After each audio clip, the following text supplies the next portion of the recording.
लस्सी वाली दादी।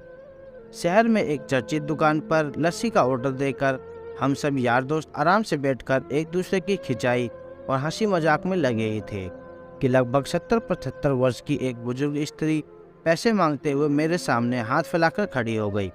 उनकी कमर झुकी हुई थी, चेहरे की झुर्रियों में भूख तैर रही थी, नेत्र भीतर को धसे हुए किंतु सजल थे।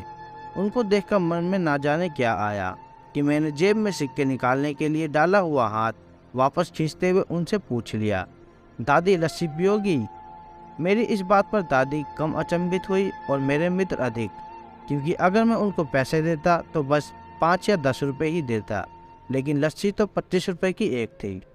इसलिए लस्सी पिलाने से मेरे गरीब हो जाने की और उस बूढ़ी दादी के द्वारा मुझे ठग कर अमीर हो जाने की संभावना बहुत अधिक बढ़ गई थी। दादी ने सकुचाते हुए हाँ भरी और अपने पास जो मांगकर जमा किए हुए 6-7 रुपए थे वो अपने कांपते हाथों से मेरी ओर बढ़ाई।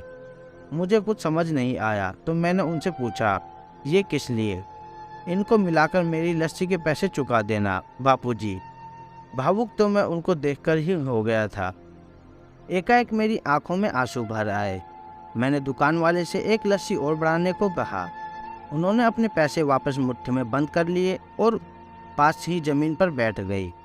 अब मुझे अपनी लाचारी का अनुभव हुआ, क्योंकि मैं वहाँ पर मौजूद दुकानदार, अपने दोस्तों और कई अन्य ग्राहकों की वजह से उनको कुर्सी पर बैठने के लिए नहीं कह सका।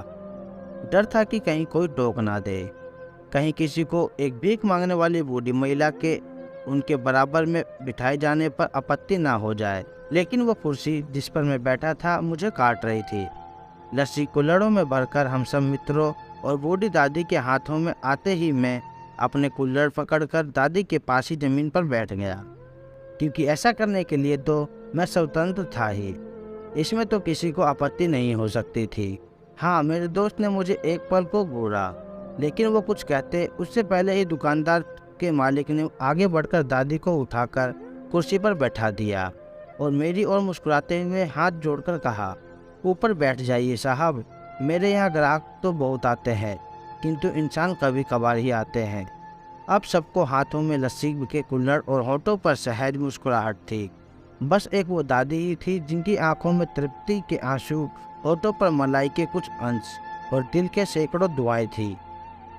दोस्तों, जब कभी अवसर मिले, ऐसे छोटे छोटे ही सही दयापूर्ण और करुणामय काम करते रहे।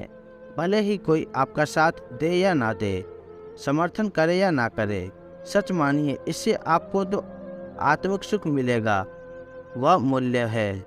दोस्तों, अगर आपको यह वीडियो अच्छी लगी तो लाइक और शेयर करें। अगर आप ऐसी वीडियो और भी देखना चाहते हैं तो हमारे चैनल को सब्सक्राइब भी कर सकते हैं।